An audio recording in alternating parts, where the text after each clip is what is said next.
Ho! Ahoy! And welcome to Dig a Little Deeper. It's the show here at Laughing Place where we take a little Disney topic and then we dig a little deeper. And today our topic is a little different. Typically we do attractions on this show, but in honor of a holiday that seems to be happening around this time, we are going to be looking at holidays at Disney theme parks. Rebecca and I have both been doing holidays at Disney theme parks for well over a number of years. We feel comfortable sharing with you. And of course, we've been doing it since the late 90s. Well, we've been going longer than that. Oh, you've been going Christmas? Okay, no, we tended to avoid the Christmas season. I've been an annual pass holder since '95, so there's no reason to avoid it. Mid-90s. There you go. Okay. And so we've, of course, accumulated some favorites over the years. So we're going to share some of those favorites with you, what we call the best of Disney theme park at the holidays. And happily, many of these best are still there, so you can still experience them. But some of them, of course, are from yesterland. So we will just share our thoughts on them. And we do have lots and lots and lots of pictures for this episode, so we can take this trip through the parks at the holidays together. But first, as always, please do us a big old favor.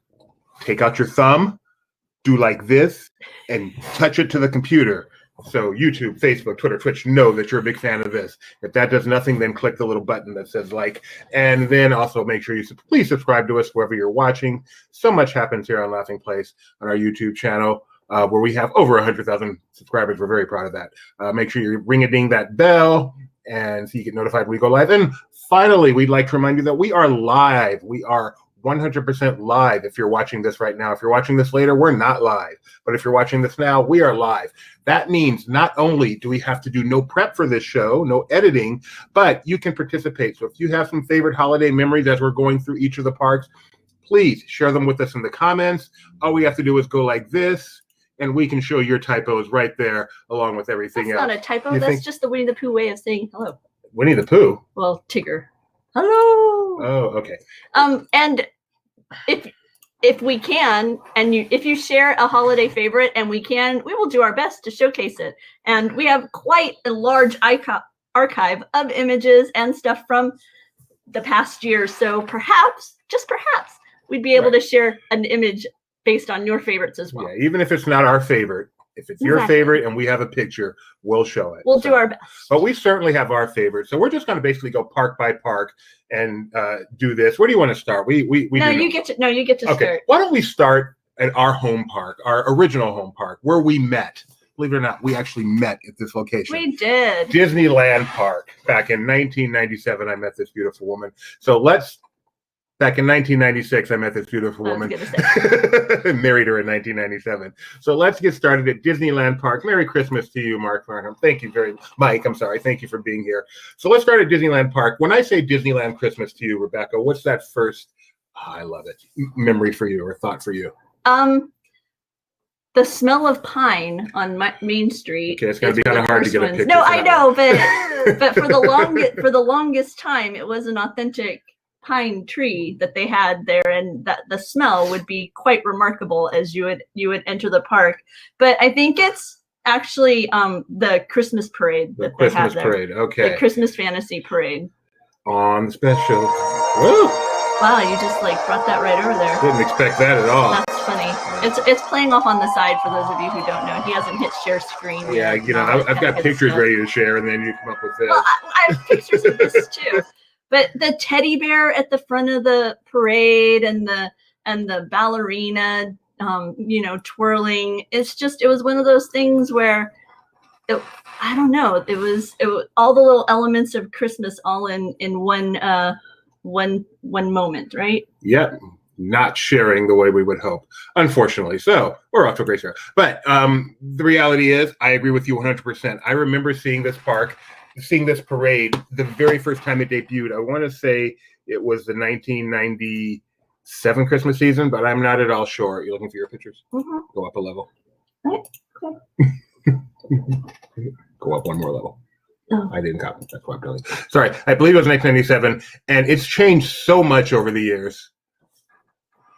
Okay. Rich, yeah. Last one. It's changed so much over the years. I remember that first year it had actual kids in the parade. They had little children in the parade, which was so cool. I don't remember how long that lasted.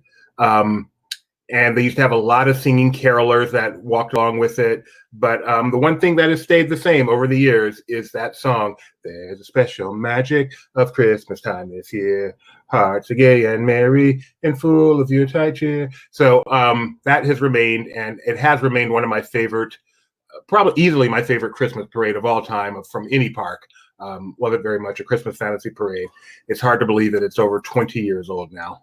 And some of my favorite decorations this time of year could be found over at Toontown. So, yeah. Lots of fun stuff. The second thing that comes to my mind is Toontown as well, by the way. So Toontown, I remember Toontown, there was a time, believe it or not, where Disneyland's Christmas decor basically consisted of Main Street. And now they decorate not the entire park, but they do tons of decor throughout the park. And I believe that started right after I became a fan in 95, either the Christmas of 95 or the Christmas of 96. They went all out. They decorated Toontown. They decorated New Orleans Square, and, just really went further for it. And go ahead. Thanks for asking, Luke. Jeremiah's on holiday vacation, so he'll be back really soon, but getting a break. Can't make him work all the time. No, I gotta take a break. So Toontown's decor is so cute. Was. They don't do it anymore? Not all of this, no. Okay. So my favorite part was the tree, where, of course, the tunes are so wacky. They put so much decor on it that it actually tilted over to the side and the star is kind of hanging off. That just cracked me up. Did you like the tree? I did. This tree eventually made its way to Goofy's kitchen. And it stood at the entrance of Goofy's kitchen to welcome guests there, or a tree idea very similar to that, no longer in Toontown itself. And then, of course, the fire station. I love the garland, and back then you'd see Roger Rabbit high above the attraction. He wearing a little Santa outfit. Of course, we showed you the tree, Goofy. Each of the characters kind of had their own decor on their house. There's Donald's house. No, that's not Donald's house. There's Goofy's house. There's Donald's boat.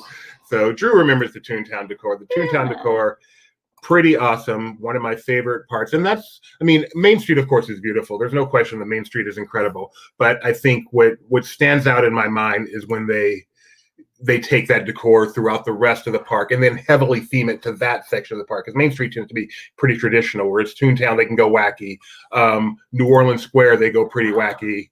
Wacky. No, wacky's not the right word. New Orleans Square. New Orleans Square was amazing in its in the golds and the pinks and purples, and I don't know. It was kind of like Christmas time meets Mardi Gras. It was a lot of those colors that you associate with the New Orleans life, the greens and the purples and the golds, and then they had it going over Royal Street, and you can't see it in this picture, but a lot of times they'd have a big alligator. I'm sorry, I did not get a great picture of that, but a big alligator at the entrance to Royal Street.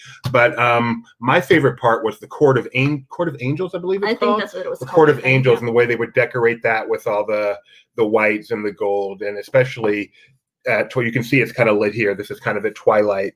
I love New Orleans Square during this time of the year, the way they decorated it. So, Disneyland, like I said, the Main Street, the huge tree, all the tradition is beautiful. But when they, in the mid-90s, expanded it beyond Main Street and to Toontown and New Orleans Square, just put it over the top and made Disneyland that much more beautiful as far as I'm concerned. I think it was kind of a response to the growing popularity of Haunt at Knott's Berry Farm. I think you're right. It was just that time of year was really becoming dominated by that local theme park, and I think it's kind of Disneyland's way of grabbing that attention back right afterwards. We're going to own Christmas, and in fact, they forget right afterwards. They kind of crossed over because in 2001 they launched the Haunted Mansion Holiday. Haunted Mansion Holiday. Mm-hmm. And then they kind of, we're going to take Christmas and we're actually going to start it in October. Right, exactly.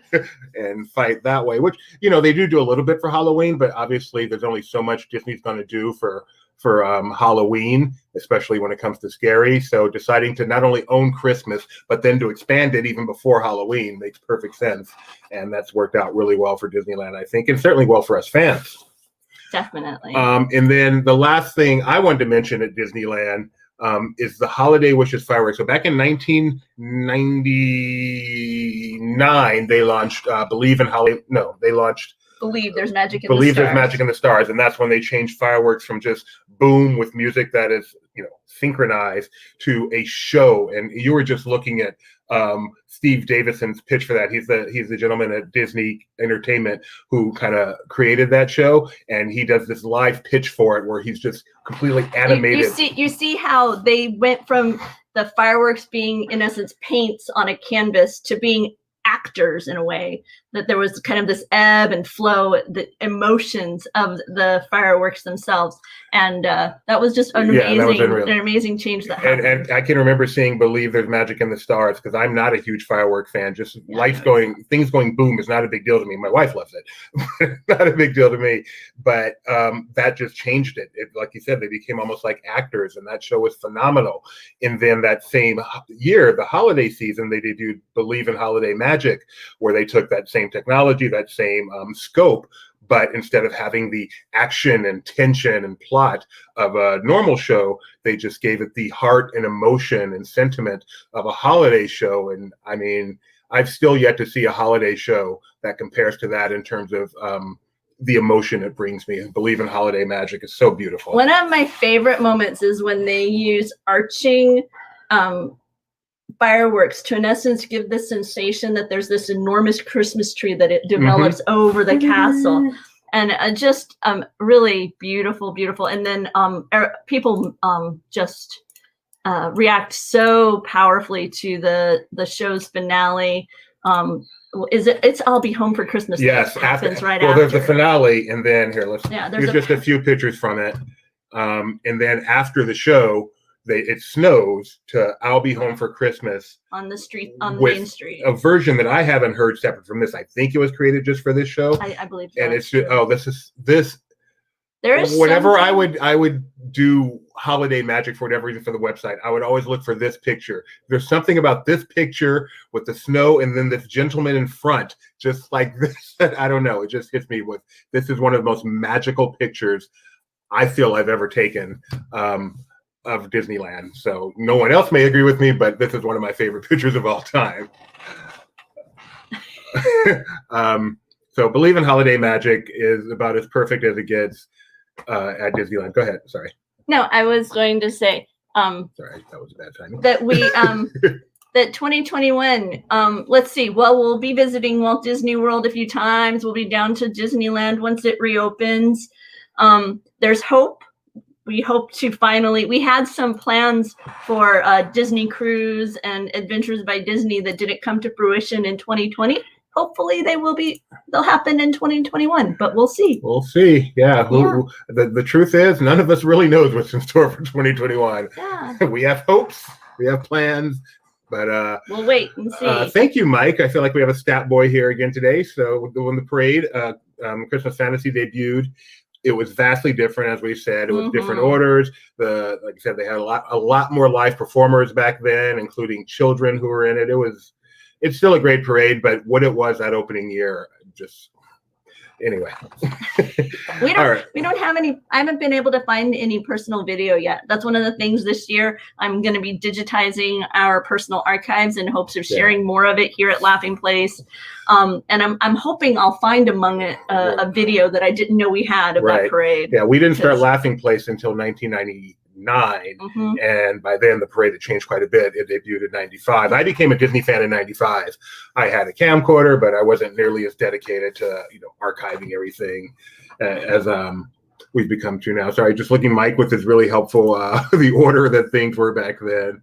And over the years they changed. Like they have an ice skating float, and who's on there changes. It's been Mickey and Minnie. Other times Mickey and Minnie have been closer to the back of the parade. Chip and Dale, I know one year were ice skaters during Frozen. Anna and Elsa up there. So, all right. So anything else about Disneyland holidays that you wanted to mention? I'm sure it'll pop up later. One other thing that pops in my mind is I believe it was the holiday season of 1996 where I met Rebecca at Rod's Piano. So that's kind of special to me too, but maybe not to anyone else. Yep, very nice. Another thing, Luminary. I'm sorry. Let's move to Disney California Adventure. In 2001, Disney's California Adventure opened across the Esplanade, and did. with it, all sorts of new holiday offerings came in the winter time. So their take on the holidays back then was, I think it was called Santa's Beach Party Bash, I believe it was called, and it was Santa was there dressed for summer. It was a completely different feel to the place. That did not stick with me as one of the greatest things, so it's not among my memories. But what was among my memories is Luminaria, the much maligned holiday show when DCA started with Luminaria. I loved this show. It only lasted one season. It could get smoky. That was one of the things a lot of people mentioned about it, was how smoky it could get. But so for those who don't know, it took place on, do you know what that body of water is called? The main lake at DCA, in Paradise Pier Lagoon, I believe, or maybe now Pixar Pier Lagoon is where it took place. And it was a water show, a fireworks show, some fire. And one of the unique things about it was it had guest art in it. During the day, you could go and create your own Christmas card. And then here, and I'll show you a picture of that location here. So this is where you would go and you would create your own Christmas card during the day. And then actually during the show, they would take cards created during that day and incorporate them into the show. So that was obviously made it each show unique. It can make you a part of it. It's pretty special. Now, in some cases, these would be lightly animated. Like if it was a snowman, perhaps his head would kind of go back and forth. And then watching the video of this, it kind of reminds me of, and it's done like on such a grander and more impressive scale, but the animation experience you now have on the cruise ship, right? Where you draw the little man, and then at the end of your dinner at Animator's Palette, he's then part of the show, incorporated with classic Disney clips. And like I say, done to a much grander and more impressive scale. But it was just, I don't know, it's one of those things where I was like, oh, I wonder if this was part of the kind of Disney's development and an evolution of getting you to be a part of the show. And I can remember, some people like this aspect. Some people didn't. Like, why do I want to go to a theme park and see some guest little? But I mean, I loved it. While obviously going to a theme park, everything has this grand spectacle. It's still about individuals having their own experience. And can you just imagine the little child, or even the child at heart, going to the park and making their Christmas card and actually seeing it in the show? I mean, I get literally just saying that, I got chills. I mean, that's how you create special memories that connect with people for years and years to come, I think. Do you remember times where we would be near somebody who spotted there? I can still remember the family's excitement when they spotted a card from their family. And that wasn't that was a small part of the show. It was a grand show, cool fireworks, and actually some pretty unique fireworks. It was all very low level. So they did some really interesting things. Like this is like almost like a fountain of fireworks that shoot up and go off to the side. They had other ones that kind of twirled. I don't think like this I'm not even sure what this is, but this was it's like flat ribbons of light that would then be animated via illumination. And you can see what they did to California Screamin' back there with all the lights.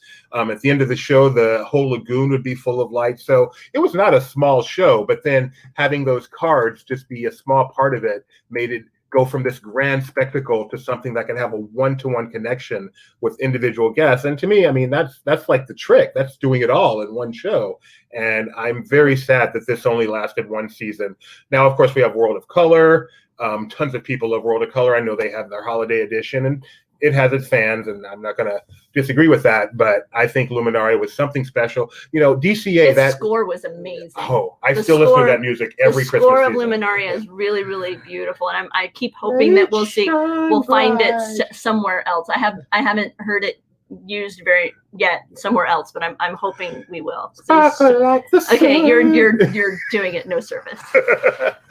That first year at DCA was just such a unique park within the whole Disney realm of parks. It's changed so much now. Most people think it's better. I'm not going to argue with that, but at least in terms of being something different, DCA year one and Luminaria kind of being the culmination of year one, I think it was special. It was something to remember. Can we try that clip that I have up there? I mean, it was filmed in really low quality, but let's see if we can get it to play. It's playing. I'm not sure the play is sharing. but we can try. Okay. Let's see So if we can get it to work. Take this off. We're going to work on this. And then I'm going to stop. Sorry. No worries. Guys. I share YouTube, no problem, but I didn't think I had any problem sharing VLC, and I didn't even test it. But when I shared before, it didn't. It just had a still. It didn't move. So let's see what it does this time. Yeah, that's the problem. Okay. Oh, well. Sorry about that, guys. That's what I get for just assuming. My mistake. I'm very sorry. Let's see. Anything else? DC, I'm just looking. I actually took notes here. So Luminaria is really the one thing that stood out for me. Yeah.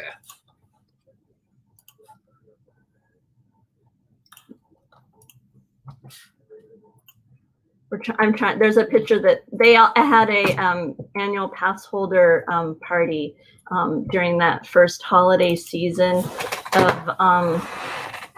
of California Adventure, and unlike Doobie, I actually was fond of the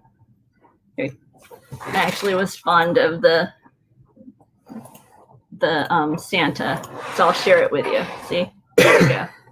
Santa was something else. The little beach going Santa. You had your little beach party blast over there where they played, the Beach Boys versions of different tunes. You remember those enormous elephants that were high atop? I've forgotten that they gave them wreaths. They gave them enormous wreaths so you could, have that shimmer added to the Esplanade area. They even hung garland and enormous wreath from the Golden Gate Bridge the entrance plaza. As well. So I don't know, lots of fun. It was fun stuff. Again, trying something different, not just going with the same old stuff across the Esplanade. So that was fun. Yeah. Anything else you want to see? It's not popping up, so we can move on to the next topic. Okay. If you see it later, bring it up. And then, so a couple other things. The Grand Californian tree, not that spectacular, but we have a great personal memory there that makes it always stick out of my mind. One evening, we happened to be there when they were going to put up the tree. We heard they were going to put up the tree that night, I believe. So we went to wait and wait and wait. And they finally did it at who knows how late it was. But seeing the crane brought in. Okay, so the Grand Floridian has this beautifully crafted flooring. And I want to say it's like a marble around the edge, and the way that it was made, right? It blends in beautifully to the carpet. And in order to protect this, they had to lay down enormous pieces of plywood that they would then bring this crane on. And it worked like they would lay down 2 pieces of plywood, roll the crane onto it, and then that would expose one of the pieces, and then they would place it. So, it was like those, when you see reality competition show and they give you like a plank of wood to go across a bridge, it reminded me of that. So we got to watch them do that for a while. Then they spent a good long time piecing together the various arms of this tree and building it up towards the ceiling. And then when they illuminated it, like a third of it didn't light up. And so they had to deconstruct, I guess one of the branches near the base hadn't been put in correctly. And so then they had to go and like disassemble the whole tree, almost the whole tree and reassemble it. It was just, I don't know. It's one of those special, and that was the Grand Floridian would have one of the things on there to go. I'm sorry, the Grand Californian, one of the things that they had on the menu was milk and cookies that you could have delivered to your room. And so we had milk and cookies delivered, and we just sat in the chairs around the foyer, just looking down into the lobby, watching them build until I want to say we were up to like 2 and 3. Yeah, we were up very late. It was very cool. Having so much fun doing it. And it was funny to see how it's done. And then the next morning, of course, it's perfect. Oh yeah. And totally no one knows everything that went through, and it doesn't matter. No. But it was such a great memory. So Disneyland Hotel, just a couple of quick things. Or one quick thing, actually, they used to have ice skating at the Disneyland Hotel, and that was just cool. I thought they would turn the what used to be this big water area where they had remote control boats and swan boats and such, and they would turn that into an ice skating rink for the season. And I don't think I ever did it. I went over there plenty of times. I'm not sure if I ever did it. Doobie and ice skating, not a good combination. Mickey and Minnie would ice skate, though. Mickey and Minnie you would did? see them ice skating out there. So, and then they brought it back in a way with the Olaf and Downtown Disney. They had an Olaf themed small little skating rink over there by the ESPN zone. So yeah, fun stuff. Good stuff. Yeah. All right. Do you remember when they used to have those enormous holiday meals in the grand ballroom? Oh, yes. And that was fun. I remember, what did we do? Easter? I think we've done Easter. I know we've done Easter. I'm pretty sure we did a Thanksgiving there. Those were amazing. Those were amazing. They used I'm hoping they did the whole ball. They used the whole ballroom, and they'd have live entertainment. They'd have characters. It was just huge, the biggest buffet in the world. And it was just a blast. And it was not cheap, as I recall. And it was only done on the holiday. And it was a lot of fun. And we enjoyed going to the This one goes to the scaled down, the one they had over at the Paradise Pier Hotel at what was the Summer Tree Restaurant. It became the PCH Grill, and they would always have a smaller but still a special buffet for the seasons. So I remember going there for Thanksgiving, for Christmas. I think was it Minnie Pluto's mom was there for Mother's Day. Yep, we went for Mother's Day and had Pluto's mom. So anyway, yours. This is one. So Magic Kingdom, going to the other coast now. The Magic Kingdom. You have a first thought for you with the Magic Kingdom Christmas? It's for me, it's gingerbread, because it's gingerbread at so everywhere. That's not magic. Okay. Yeah, no, sorry. I just for Magic Kingdom specifically, that's harder, because like I say, my brain just gets overwhelmed with Walt Disney World and gingerbread. What comes to your mind first at Magic Kingdom? What comes to my mind first at Magic Kingdom is actually not there this year, and that would be the Castle Dreamlights. I can remember the first year I saw the Castle Dreamlights. I don't remember what year it was. And they were it's hard to, they're beautiful in pictures, don't get me wrong, but I don't think the pictures quite do them justice to what it's like to see this castle, which is beautiful during the day, that you've seen 100 times, but just come alive with thousands of little tiny lights that are just, I don't know, it's really spectacular. I'm just going to show a few pictures here of the Castle Dreamlights. They would eventually add a ceremony to start it with Mickey and Minnie and the fairy godmother. Later on, they switched it to use Elsa, of course, because that's a natural for the Castle Dreamlight. She turns the castle frozen. But this is it. One of my favorite parts of seeing the Dreamlights is seeing them reflect in the water around the castle. So I'm always trying hard to get this picture here with the castle and the reflection. And then when you're just, there's another, in the shimmering, it's just so beautiful. And then when you're up close to it and you get that angle looking right up at it. And once again, really cool. we're live here. So if you have a favorite or you have a memory that you want to share, we'd love to hear it. We're just, chilling today, talking a little holiday. Most of the LP crew is doing the Christmas vacation. So we figure we just kind of come and chat about some of our favorite holiday remembrances and offer some photos we've taken over the years. We've been covering Disney parks Christmases since 1999. So lots of years of photos and videos and yeah. So I can remember being disappointed the first year going to Magic Kingdom for the holidays after seeing how much they do at Disneyland and seeing at the Magic Kingdom, it was basically just Main Street. It didn't have it throughout the park. And that was actually quite a disappointment, but they've made up for that with the Dreamlights. And of course, this year they do not have the Dreamlights. What do they have this year, Rebecca? Wait, let's see if someone out there might know. I've never seen them in person, but I really like the projections. Have you seen those, Rebecca? The projections this year were so beautiful and amazing. I was totally in love with them. Jeremiah has actually done a fantastic 20-minute compilation of them here on Laughing Place. So if you go and check that out, you can see kind of an overview of the various styles. But that one of them, what it is they've done these projections that make the castle look as though it is a stunning ugly knit sweater or a collection of wrapping paper, or even a beautiful royal blue and gold bejeweled. It's really lovely. I know you got to see them in person. So in pictures, to me, they look nice, but like the Dreamlights, to me, they really come alive in person much more than pictures. How do the projections work in that respect, do you think? I was surprised at how beautiful they were in person, because they photograph stunning. They're really amazing for family photos and videos and everything.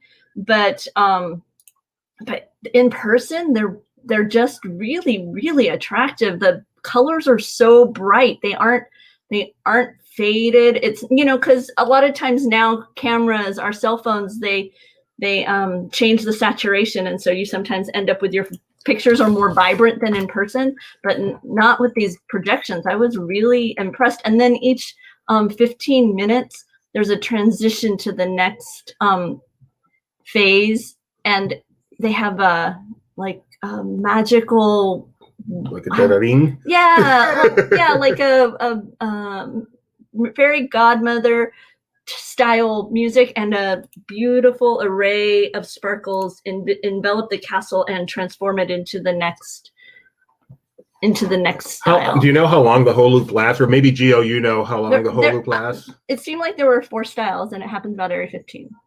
Oh, there's 4? Okay. Yeah, I saw 4 styles. I like Gio here. I'm pretty sure it was 4 styles. Talking about the oh. You can go just right up to the castle. Sorry, this is what I meant to click, though. Like Elsa is giving it to peer pressure to light a castle. That's not right. Gio is funny. All right, so oops, sorry. I've got something to show you here. So yeah, we'll share a little bit of the video with it. So here is the castle projection show. This is actually the YouTube video she was mentioning, and it's amazing that it looks like it's still.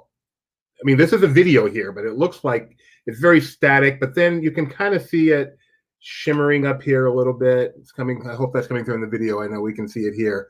Yeah, and there's a twinkle to the gems. There's a shimmer to the castle, and then every so often there's like a brightness that follows up through the golden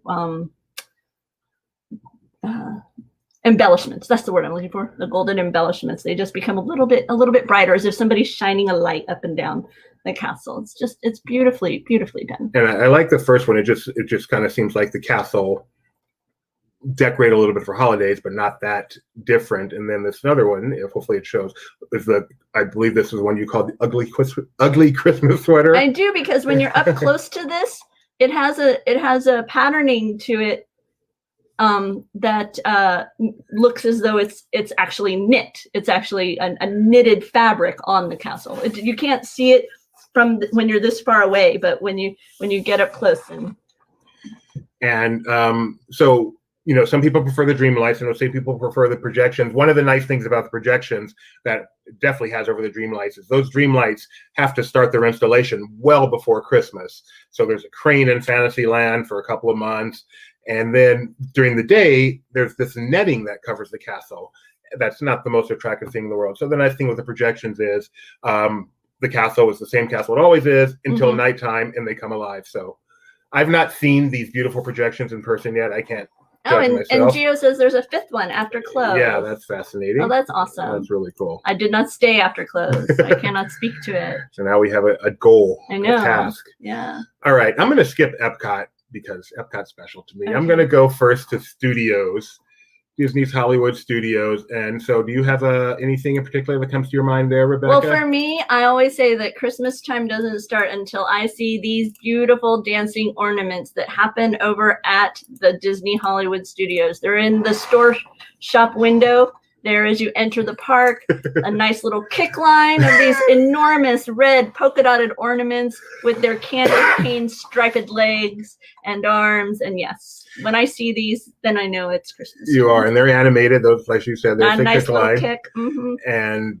I agree with you. This is a sign that Christmas time is here, in the words of Charlie Brown. Yep, it's so true. I love these so true. just as much as you do. No, I adore these very much. And then in looking at the history of Disney photographs we've taken over the years, it was amazing some of the things that have happened at studios that I'd forgotten about. They They had an enormous Christmas tree there in front of Great Movie Ride, and it had a beautiful railroad set featuring classic sites of Hollywood. So they had a model of the Brown Derby, Union Station, lots of old sites of Hollywood. So we're going to overlay some of that here. Oh, hey, we can still see me there at least. Yep, there you are. Rebecca's here. Here, lean over. No, I don't want to. It's all good. But these are some of the pictures. This is from way back in the year 2000. Jeremiah, who is a Disney World history expert, was not even aware of this. So this was, like she said, kind of in the equivalent of the hub area of what eventually became Studios. replaced by the stage. Initially you would have found the hat in that area, and then you would have found a stage of various shows, and now it's the courtyard in front of Mickey and Minnie's Runaway Railway. For me, in addition to these ornaments, it is, of course, the Osborne family. Gone but never forgotten, the Osborne family spectacle of dancing lights, later to become dancing lights. Oh, that's right, spectacle of lights. And dancing lights was even better. Making them dance synchronized to the music was even better than the original. But sad that you're gone. Of course, these originated in Little Rock, Arkansas, with the Osborne, with Robert Osborne. Shoot. Yeah, I can never recall his first name because I always mess it up in comparison with the guy the who hosts. guy. So I will say the wrong one. In fact, it may even be Robert Osborne. Right, it's but just we're not afraid to that say it. Robert Osborne. Yeah, I could see that being the case. So it was fun to see when they would light it for the first time each year. His family would come, and so just a beautiful, fun thing. If you experienced it either on Residential Street or where it eventually ended up on New York Street or then Streets of America, you will definitely never forget it. It's such a fun place to be. They would make it snow. You get your cocoa. They would give the glasses that made them do really cool patterns. Just loved it. Sad it's gone. Good reason, but still sad it's gone. Do you think they might come back? No. Why? You thinking they might come back? Where? Every once in a while, that's the thing. Every once in a while I brainstorm where I would put them, where they could come back. Mike points out that area is now Galaxy's Edge. Can Yes. you see this working for Life Day? No.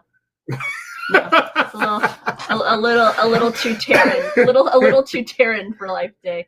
No, I don't know. It's one of those things where a personal hope, because with the changes that are occurring in the studios, and now with COVID, I can't anticipate we're going to see a lot of change happening, right? It's going to be kind of, a bit of status quo for a bit, but it's one of those things where I envision there's going to be more changes coming to the studios, like that animation courtyard area. Mm-hmm. I envision that not looking the same in a decade as it does today. And there's part of me that hopes that whatever comes there can somehow be a residence for this. Yeah. This type of synchronized lighting spectacular. There's no question I would love for it to come back. The perfect place for it, I think, and it just can't work because you can't have them, be free because the crowds would be insane, would be Disney Springs. Yeah. Disney Springs would just be a beautiful place for this, but, make them open to everybody, no charge, just come see, and the place would be even more overrun than it already is during the holiday season. Right. So, but it's just because I think what they do on Sunset Boulevard leading, with Tower. And then if you just had this adjacent, you could kind of, that'd be like the holiday zone of the park. Yeah, well, they do. Tower's got the projections now, and, Rock and Roller Coaster, they could change the music to be Christmas music, maybe. Yeah, I guess. Loving a jingle bells. Yeah, sure. Maybe not. Sure, that makes sense to me. And then Jingle Bell, Jingle Bam, I haven't seen, but I love it because I just love to say Jingle Bell, Jingle Bam. Yes, you have. I have seen it. Yes, we've seen it together. That's the impression it left, but I love to say it. Jingle Bell, Jingle Bam. You don't like fireworks. It doesn't matter how they package them, except for Believe. Believe is awesome. Yeah, no, you're just not a fan of fireworks. But yeah, we saw Jingle Bell, Jingle Bam. So Mike doesn't think they'll be coming back. And no, most people don't. It's just Rebecca's hope. That's all. Yeah, I mean, it's one of those things where I don't really think it's coming back either. I just, kind of hope. You can hope. Yeah. There's no chance. There's always hope. There's no chance. There's always hope. Okay, so Animal Kingdom, the fourth theme park at Walt Disney World. My favorite thing there is gone. I shouldn't say they're gone. They're moved. They can now be found. A version of them can now be found at Disney Springs with their tree walk. But that character tree walk at Disney Springs actually started off at Animal Kingdom in Camp Mini Mickey, and I loved it. And I am going to share a picture. Each year, we would make our way over to Camp Mini Mickey, and we would wander the character tree trail, and we would play Guess the Character. And that was hard. And sometimes it was hard, and sometimes it was easy. And sometimes it was just loosely inspired by stuff. So this is a Country Bear one. You can see Trixie has her own little ornament on there. It's a washboard. Oh, it's not called a... Nope, it's called a washboard. No, Jeffrey, I did not get to see the lights Give Kids the World. They were sold out when I decided to buy my ticket. They're wildly popular. I'm very happy for them, sad for me. There's a Nemo tree. And Donald Duck, you can see he's got his blue hat up there. So they have these for tons and tons of characters. Most of them were pretty easy to figure out. Some were not so easy. And of course, we were doing these for the website, so we wanted to be accurate. And it was always fun trying to figure out what these were when we got back home and started capturing pictures. Pluto with his dream tree up there. So yeah, lots of fun. And then they've really gone kind of. Do you want to go ahead and talk about the Disney Springs ones now, or sure, or wait? yeah. Sure, so sure. If you pull those up for me, yeah. Because they've gone kind of and done them on a even grander scale at Disney Springs. In past years, they were all gathered together near the train. Near the old bus depot area. But this year, they kind of sprinkled them throughout the resort. Yeah, to obviously eliminate. Click over there. And here, I'll let you do it. Okay. In order to not have people gather, they're trying to avoid deliberate gathering locations, so they sprinkled them throughout the resort rather than having you kind of queue up for them over by the old bus area. In fact, I think we have a live video from earlier this year where we went around Disney Springs to try to see as many as we could see. I think they even have a Marcos game for them. So I mean, they started at Animal Kingdom. It's actually better now at Disney Springs. They've gone grander, but and here they have enormous stand-up locations where you can photograph them, and there's no doubt in your mind as to what movie or character is being celebrated with each tree. It's a little less of a guessing game, or what character is hidden in this tree. But the detail that they put in for each tree, like the Muppet thingy right there, it's a lot of fun. Yeah, and then each of them at Disney Springs, they have the lantern. They each have one of these lanterns there that showcases an ornament that is then available at their Christmas shop. Right. Very smart, very clever, very, very nice way to highlight their merchandise. And all of these trees, I'm sure, have inspired people at home, of course, with their own, ideas. And in fact, if let's see if I can find my photo that I had here in our own region, the City Hall. Last year had a decorate the tree contest, and various groups decorated the trees that were then put on display in the local park. And there was one of them that was a Toy Story tree, and I couldn't help but think of the various times that we'd been at Disney resorts and we'd seen the various character trees. So that's really cool. Forky, Forky great. Made it. Yeah, no, Forky's like, get me out of here. I'm trash. Yeah, that was great. They just have all the characters all over the place. It's just a lot of fun. Okay. Very cool. So, and then also on Animal Kingdom, Jingle Jungle Parade. Again, another thing that's no longer there. It's not intentional that most of my favorites are no longer there. There is much I love today, but you build these memories over the years, and then obviously stuff changes. The Jingle Jungle Parade. So they created the Mickey's Jammin' Jungle Parade back for Walt Disney World's 100th back in Disney's 100th. Walt Disney's 100th at Walt Disney World back in 2001 or so, and it was a really cool Animal Kingdom parade. It was nice for Animal Kingdom to have a normal full-on parade, and then they did a Christmas version of it called the Mickey's Jingle Jungle Parade, where it's essentially the same thing but with some Christmas decor and some fun Africa-inspired Christmas music. Always love the live performers at the parade. That's what's so cool is they have so many live drummers there. This parade also had guests get involved with it. So they would find various guests throughout the park and put them on certain cars like this, which was cool for them. They get to be in the parade. The downside is they don't get to see the parade. They only see the one section they're in. This is so cute, putting the thing on there. And then some of my favorite memories of this parade are that there were smells. There was like hot cocoa Oh, when yeah. Minnie I think it was hot cocoa when Minnie came by, and then I think it was peppermint with Donald, or I may have them swapped. So yeah. So this was a fun parade. Unfortunately, not there anymore, but a great memory. We still think about the Jingle Jungle parade. Jingle Jungle. You could hear the bells as they would come towards as they were to approach. This parade also had some of the most fun just human performers in it. Like these guys who are just walking along and performing, not really dressed up as a character or just kind of dressed and having fun. And just enormous puppetry. Yeah. It was very, very neat. Just a different, very different kind of experience. Yeah, Animal Kingdom created just a unique parade. That's an entertainment is too. Lights of Winter, nope. Rivers of Light, some very unique entertainment there at Animal Kingdom. This year at Animal Kingdom, the decor, they really expanded upon what they are offering as far as the holiday decorations with various illuminated lanterns. These were at the main entrance, the Discovery Island area. This is the Really Discovery and pretty. Trading Company.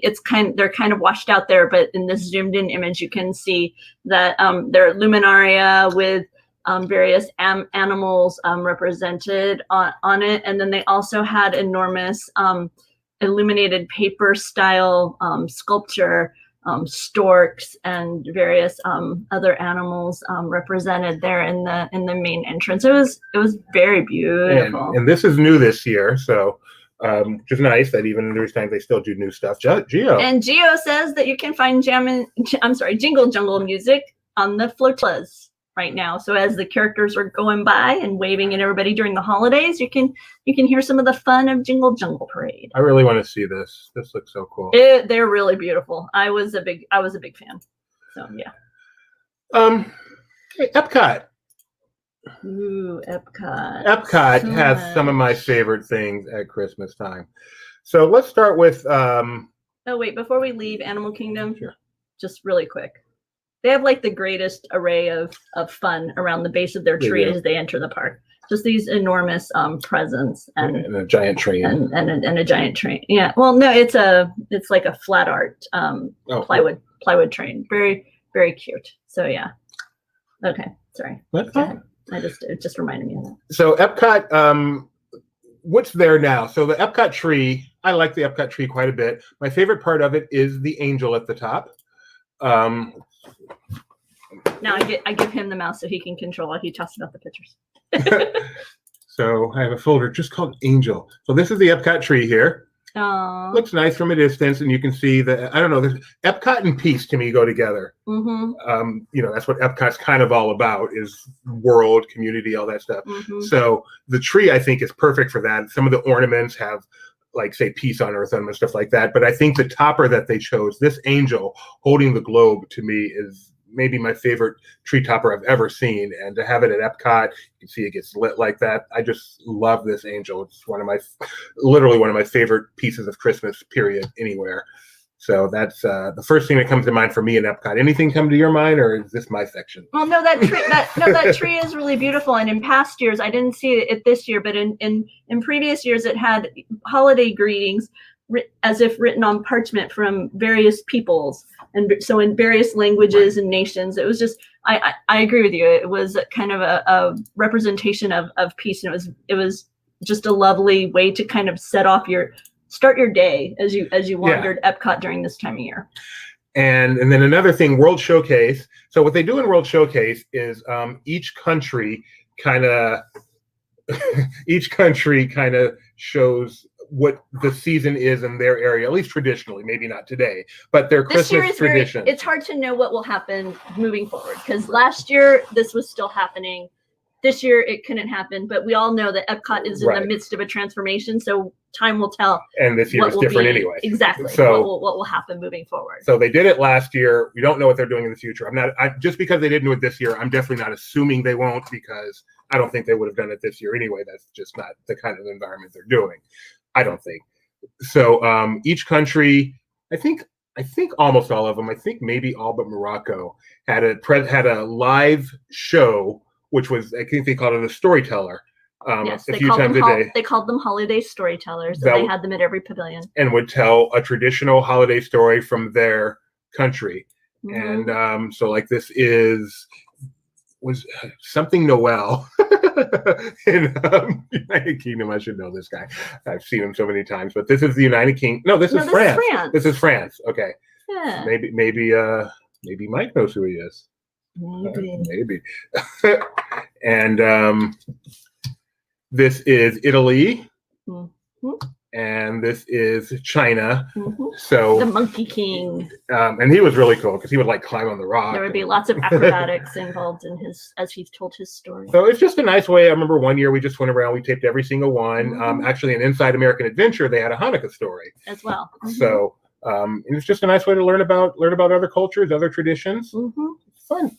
No, it was very, very lovely, and often accompanied by some music, maybe of the region, and like I say, just a nice way of remembering all the varieties of peoples and celebrations that are happening around the world. Yeah, and it wasn't the biggest thing in the world. They weren't massive productions. It was just a storyteller. Just a simple storyteller. Come out, tell a little story.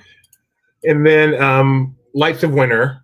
Everyone loves Lights of Winter, right? I mean, that's a given that everyone loved the Lights of Winter at Epcot. Right? It's a very beloved and popular Epcot offering of years gone by, and it was found between the monorail beam and the waterway. Yes, and it was just this big square canopy, square on the outside, round on the inside, kind of like the Fremont Street experience in Las Vegas, basically. And it lit up with music and synchronized. And maybe when you saw it, you had expected what it would be, and it didn't quite live up to the expectations, but it was pretty cool. I love the Lights of Winter. It left a few years ago. No, now. It's been like 10 years now. Left around the same time we did. But love the Lights of Winter. Also made for some great reflection photographs in the water, which I obviously am a sucker for. See some of the various colors that went through. The gingerbread artwork that happens all around the resort is among my favorites, and we'll be talking about more of it, I'm sure, very soon. But the gingerbread capital that this year was in World Showplace was very impressive. In previous years, they've done kind of a smaller model of chocolate with like just a singular building, but this year they kind of spread out and did more of the Washington Mall with the greater space that they had over at Showplace. So it was very nice. I'm just looking at some lovely pictures with the tree and. Oh, sorry, Arjan. We're not talking about Nintendo World, but if you look around our YouTube channel, you probably find someone else who's been chatting about it. Today, we're focusing on Walt Disney World and the holiday time there. And then lastly at Epcot, Epcot also these days has some great live entertainment. Joyful performs there with their gospel music, which is really nice. The Voices of Liberty perform in the American Gardens Theater, I believe.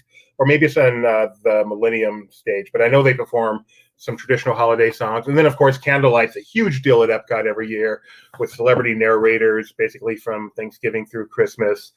We've seen, the one that sticks out in my mind, we've seen so many celebrity narrators, both between Disneyland and Disney World, but you know who won? That kind of sticks out of my mind with how great it was, and it was surprising.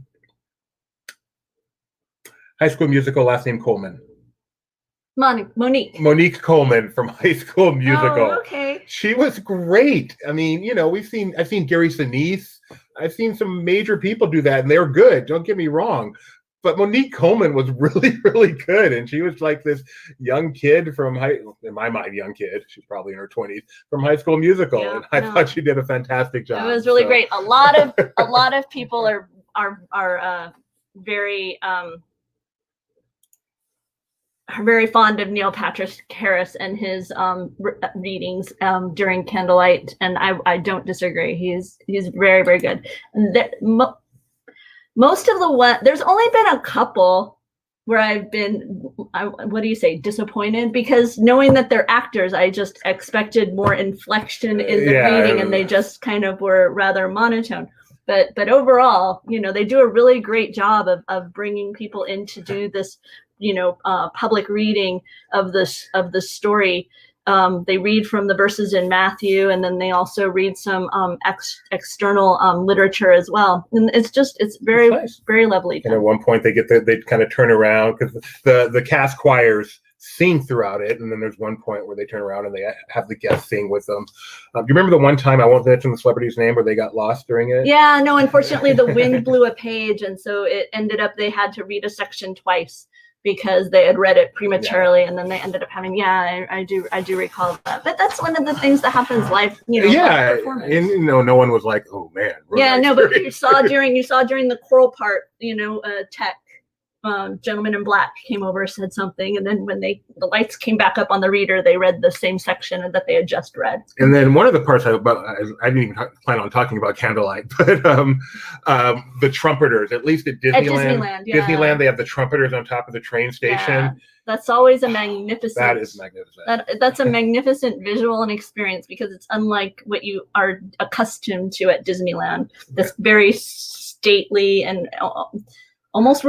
No, and profoundly religious. Yeah, that's not almost candlelight. All pretenses dropped for candlelight. Yeah, no, and profoundly religious moment right there at the train station of Disneyland is a very remarkable experience. Yeah. The one celebrity I've never gotten to see that I really want to see, who does it regularly, is Marlee Matlin, who she's deaf and she signs it, and then she has her regular interpreter that she does everything with, who then does the speaking, and I've just always really wanted to see that. I that would be pretty awesome. No, that would be interesting for sure. So if you've never seen Candlelight, I can't recommend it enough. It's not something that I consider an annual tradition, like some of these other things. I've seen it a few times, and but if you've never seen it, you do want to see it. It is well worth the effort to see Candlelight. And Jeffrey's correct that the trumpeters appear along the walls of American Garden Theater, but there's something about them, Jeffrey, when they appear atop the Main Street station. It's just, you can't quite replicate that. They're at Epcot's theater, right? But Doobie still hasn't shared what to him. So seriously, anytime you talk Disney Christmas, you will hear from Doobie about his most favorite. I think it's his favorite, Christmas. This is my favorite. In fact, anything. I should own this. This is now on my list of things to own. Things to own. Things you will ask your son to build you when he gets older. This is simply my absolute favorite Christmas thing, Disney or otherwise, anywhere. I don't know why. No one agrees with me, but this was at Epcot, between the backside of Spaceship Earth. As you were walking along that walkway, there was the lights of winter in the tree. But before you got to the lights of winter, you got to this. Didn't even have a name, so I call them my Epcot doves. And it was just these starburst kind of things. I always think of them as snow puffs. That's a good word, snow puffs with the doves. Not even a lot of doves. I always say doves. Is there even more than one dove? I think there's only one. My Epcot dove. Yeah. And I love it during the day because it's just this perfect white. And then at nighttime, oh, look at that picture. This is just. It makes him so happy. I can't even tell you. It's not put on. You can tell because these are all his pictures. And you can see it. Twilight here starting to come on. Every angle. This is from the other side, looking back towards Spaceship Earth. And then at night, it's just this beautiful white. And it's gone. My doves are gone. And I love these doves. Look at this. People didn't appreciate them as much as you. Look at this picture. They don't I'll be honest. They're lovely. They don't photograph particularly well during the evening. And they're really, really awkward to try and do any kind of family portrait, because it's just, it's very challenging. I love my doves. I wish I could remember what kind of thing you find there, now. There is nothing that compares to this. No, but I mean, what's there now? Logistically, what has happened to that spot? It may just be. I feel like that's where the stage is for Joyful now.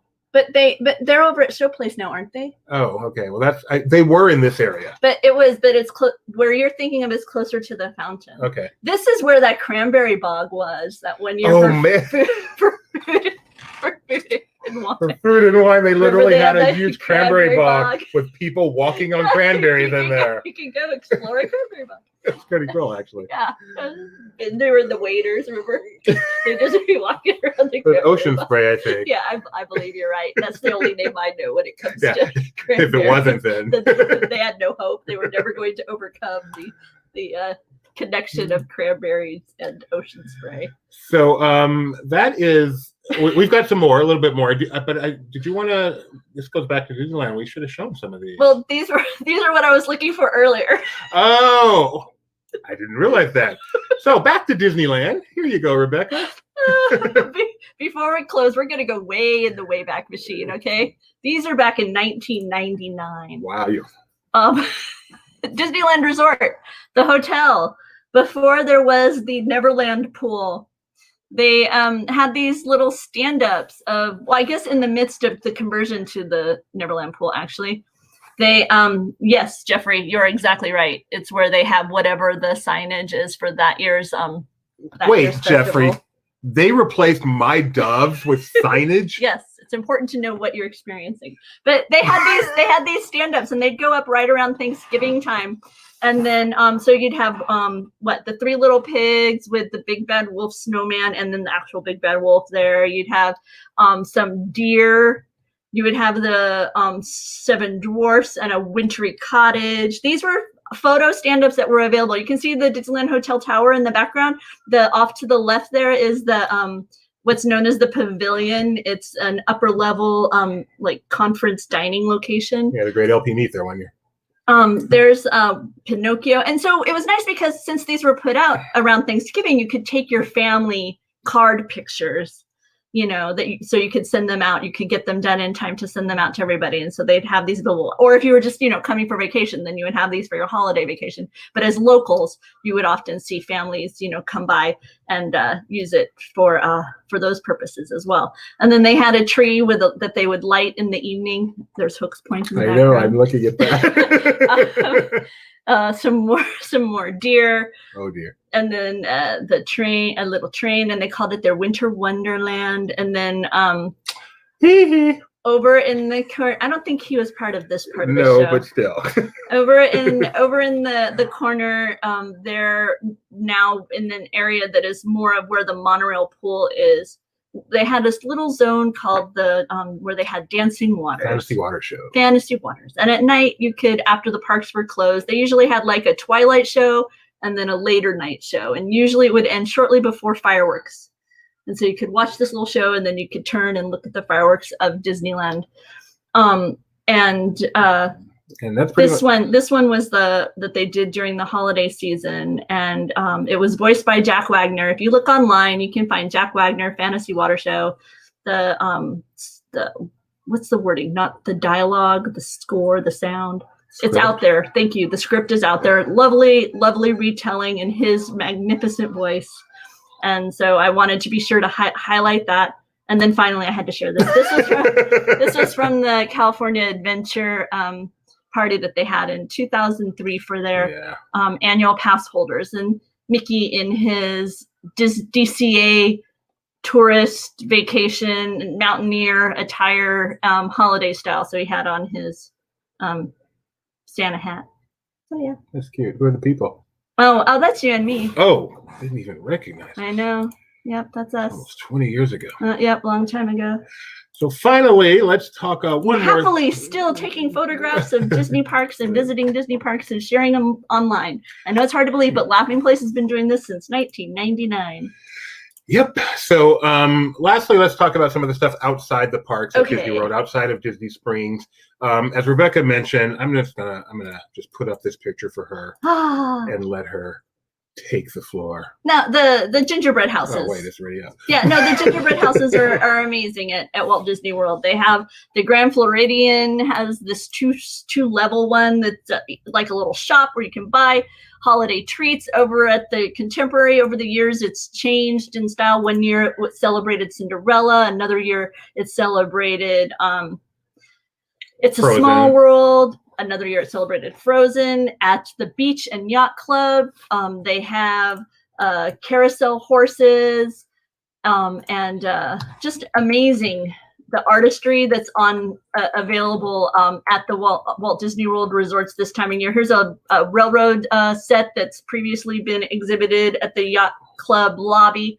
The hard part this year is that because of COVID, a lot of these displays have been scaled down or reduced, and you know, it's like I don't know if that's we'll see all of them return next year or not. But in past years, all of these resort lobbies had amazing gingerbread displays, and the highlight. I just want to show some of the trees. So this is the Grand Floridian tree, and you can see the gingerbread house in the background. You can see how tall it is. Yeah, that gingerbread house is huge. People, So as you can big. see, people actually work in the This is a gingerbread house here. Yeah. People working inside selling And gingerbread. it made the lobby smell so wonderful. And then you could buy gingerbread right there at the lobby. Those shingles, the shapes that they have, they'd sell pieces of gingerbread in that same shape. So it was as if you were buying a shingle from the gingerbread house when you were there. And one of our favorite things to do every year was just to go around and see the decor at all the hotels. Every hotel's tree is quite. I can't believe I almost said that. Every hotel's tree is unique. Has Contemporary, its own I believe, style. is the only one that actually has the tree outside. It's this huge tree out in front. You have to get so far away from the hotel to To get be able to this shot. photograph it. Yep. It's just this huge tree out It's front. so enormous. And then they also put a big wreath on the window here where the monorail comes out. That's old hat. That's old hat. I haven't seen that. I haven't seen that in nearly a decade. They also used to put a big wreath over here where the monorails came out It's of. been a long time since we've seen that. Everyone loves the Wilderness Lodge tree. It's very cool. In fact, the other day when we were chatting with our LP team about their favorite holiday memories, almost everyone on the team cited this tree as one of their favorites there at the Wilderness Lodge. And they've had gingerbread there as well. I think they featured Humphrey the Bear. You like gingerbread, huh? Oh, just a wee bit. My favorite tree is not there anymore. They've moved it, but it was where the tree was at Coronado Springs. Yes. It used to be right as you walked in, and I loved it. Notice a theme? Dove, but it was so cool because they just blended in with the ceiling where they had the doves painted. The ceiling is always here. This was called a fresco or something, with it painted like a sky and the doves, and then they put a tree there that just made it all blend in, and the doves just went on and on and on. The other thing I loved about the Coronado was they would use white poinsettias instead of the more traditional red that we're so used to seeing, and so it was just a very there was a different kind of beauty to being at the Coronado. So I took so many pictures trying to get this perfect. And then one other little detail. Jeffrey got to see the trees at the Pop and animation. Yeah. Cool. I always love, like I say, the resorts. Each one has its own little flavor. It's so much fun to just wander and look at the decor of the resorts. So Rebecca has a few more pictures here. Let's just take a moment. No reason not to. Oh, well, there you go. There's one of those gingerbread. See, I like gingerbread. It's a Small World Contemporary they had a few years ago. Here, go for it. Oh, okay. And then let's see. This is over at I want to say Old Caribbean. I want to say it's yeah, you might be right. I thought it might be Caribbean Beach, but you might be right that it's Old Key West. This is one of the entrances to the Coronado where you can see the white poinsettias that they would. Those are beautiful. That they would. Aren't they lovely? And so right there, you can't see me pointing. But right there is where that tree used to be. They would take the fountain out and put the enormous tree there in years past. Beautiful wreaths from the I believe that this was in the Port Orleans riverside because you can see the magnolia blossoms in it. So just this is over. This is boat rides. Boat rides, yes. Yeah. We need much time there. Boat rides. Let's see. I'm gonna pull up a couple from the all-star sports where they would hang enormous sports objects. Or let's see, can you guess which resort that is? Maybe the movies, just maybe. I don't know. And the music. Also music, yeah. So not too deep there with her. No, but still the fact that they cool. take the time to make them individual. They could just, streamline it and do everything the same. Pop Century, I don't know if that's similar to what you saw, Gio, if it's changed much over the years. These are some pretty old pictures we're looking at here. But at least traditionally, they haven't changed that much over the years. No, sometimes they'll change a little bit of the style to reflect, whatever maybe popular at the time. This Yacht Club. Oh yeah, I love the Yacht Club tree when it would have these enormous model schooners on it. So I'm really looking forward to making my way back down there next holiday to update my photo collection to what some of the new styles are, because it's been a few years since I've been able to visit all the resorts. In fact, it was on the list this year, but then with everything happening, I wasn't exactly sure what the resorts would look like, so didn't do a photo tour of the resorts this year, although it sounds like I could have based upon what everybody's been saying. Lots of decor. So yeah. So one more thing we should mention. We're here. Thank you guys for joining us as we've just been chatting about some of our favorite holiday memories, just kind of like, being trapped with people, showing you slides. So Disney Cruise Line, we've never been lucky enough to take a Disney cruise during the holidays. But we were lucky enough. Do you have one? Yeah, you're right there. We were lucky enough on one of our more recent cruises to take a cruise that was just before the holidays. One way. The people who were passing us as we were leaving were entering a merry cruise. So that meant, of course, they had to build the gingerbread house. I got to see a gingerbread house. They were building it during our cruise behind walls, but I believe the last night they actually removed those walls. Yes, they did. And they let us go and get a bunch of pictures and such of the gingerbread house. So we got to see it. We didn't get to do a very merry cruise, smell it, but we got to see and smell the Disney Cruise Line gingerbread house. It was so remarkable to walk into the lobby of the cruise and have it smell of gingerbread. And they had the chef there talking about it. You could talk to him and ask questions. And so nice. Great experience. If anyone that's seen this show or any show where Rebecca and I talk know, our absolute favorite part of Disney is the Disney Cruise Line. So, and once again, here on Laughing Place, if you look and browse the channel, you can find the tree lighting ceremony that they do aboard the Disney cruise. It's very sweet. It's a bit of a sing-along, and then a countdown to the tree lighting, and then more singing along. And it's lots of fun with Mickey and the gang, of course. And I really want to do one of these someday. Yep. Looking forward to it. But I'm glad we got to at least experience a tiny bit of it. I got to see and smell a gingerbread house. So I think, like I said, we wanted to take you guys through our personal memories. We don't have any memories of visiting the international parks during Christmas time, unfortunately. And Jeremiah's not here. I do love the pictures we get often of both Paris and Tokyo in the snow. Not really a Christmas memory, but that's always so beautiful. Yeah. Especially for us, only visiting California and Florida. Just the thought of a Magic Kingdom covered in snow. The closest we have is a photo, and I wish I had it right here, but is when a bunch of the snow bubbles gathered all in this one tree on Main Street, and so it looked as though we had snowfall. There's this one tree covered in the soap. That's funny. Yeah, no, it's a great memory. So thanks for joining us. Again, please do us a favor and like this stream, subscribe, tell your friends. This was actually a lot of fun. I hope you enjoyed it. Sticking with us. We enjoyed it very much. Glad we could entertain you, Bruin fan. We'll be back. Laughing Place will be back in a little while. We're going to be showcasing our list of the top 10 most fascinating people in the world of Disney. This is one of our traditions at the end of the year. We talk about the top 10 most fascinating people of 2020. We've already put numbers 1 through 9 on the website. So those are there. You can read about them. We'll be discussing them tonight and unveiling the most fascinating. Mm-hmm. That'll be Disney person of 2020. That'll be in less than 2 hours, 7 p.m. Pacific time. That'll be with Rebecca here and Benji, who puts the list together. I'm looking forward to seeing who he feels is the most fascinating one. Who he feels, no. He has a pretty good pulse on this. No, who is the most fascinating person in Disney? His history is he knows what's going on with the company. He's very knowledgeable about the company's workings, and he does a great job of bringing to mind for people like me who aren't as kind of in that realm, knowing who are some of the people who are the movers and shakers at Disney, who are some of the decision makers, and over the years he's had a pretty decent track record of kind of bringing to our attention people who I didn't necessarily know, but then in the coming year we're making very big moves that as Disney fans impacted us greatly. So thanks for checking this out. Please check that out in less than 2 hours on this very channel, whoever you're watching us. And happy holidays to everyone, and we will see you in the new year, if not sooner. Wrong button. There you go.